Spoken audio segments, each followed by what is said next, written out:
friend to the beach for hookup, but I didn't know I was following her to her end. Oh, Naomi, we weren't strangers to it. Hooks once in a while went in stroke, even though I hated it. We go to this beach spot hoping to see rich guy. Naomi and I had a code. No drinking, no smoking, no going with people that our gods didn't trust. That night, we broke all our rules cause things choked for house and only one of us made it back. Little backstory, Naomi wasn't just my hookup friend. She was my roommate, my gist partner, my person. Guys, story time is long, so still to the end. When I came to Lagos, I had only 5k to my name. She allowed me to stay with her and we shared the same bed for months. Naomi can share her last #1 and she was only doing hooks because she was the first daughter and she came from the village and she had nobody. It's difficult not knowing anybody and surviving in Lagos. When she said let's go, something go click tonight, I followed her without even thinking. Got there earlier, around 11 p.m. The beach was just dry that particular day. No guys, no nothing. Just breeze and regrets. But we're still waiting, hoping. So we're about to go home when around 2 a.m. a bunch of guys came. Pulled up, they looked rich, loud and fresh. We're waiting for a boat to take them to a private beach house. Most of them had escorts, but one of them, light-skinned and soft-spoken, didn't have a girl. I noticed he wasn't with anyone.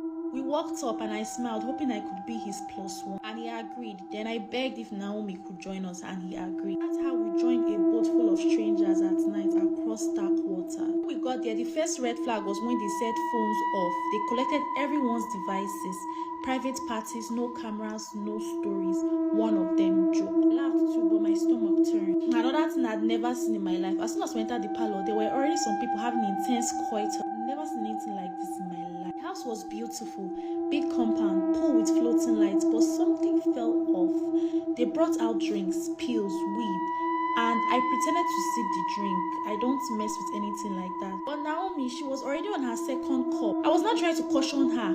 We don't know these guys, oh, calm down. She was just trying to laugh it off and everything. Within an hour, I noticed something weird. Two girls were already asleep on the couch, like deep sleep.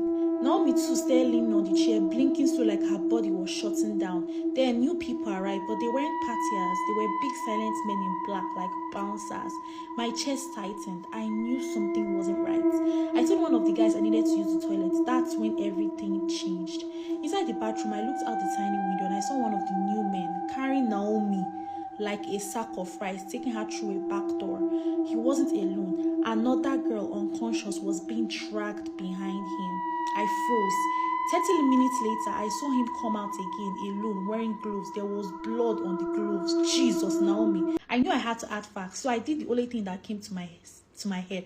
I made myself vomit and I stuck 2 fingers down my throat until I puked everywhere. When I came out, one guy blocked the passage and I was like, "Waiting they do you?" He asked. Because I'm having an attack. Are you crazy? Why are you coming to a party? Before I know it, I heard a loud knock on my head and I blacked out. I found myself in the bush, like the thick forest. Sad out, crying, confused. I was able to get a headway and then I begged the boatman to take me back. Naomi, she was never seen again. When I got home, I changed my phone, changed everything, and I decided to relocate because what will I even tell her parents?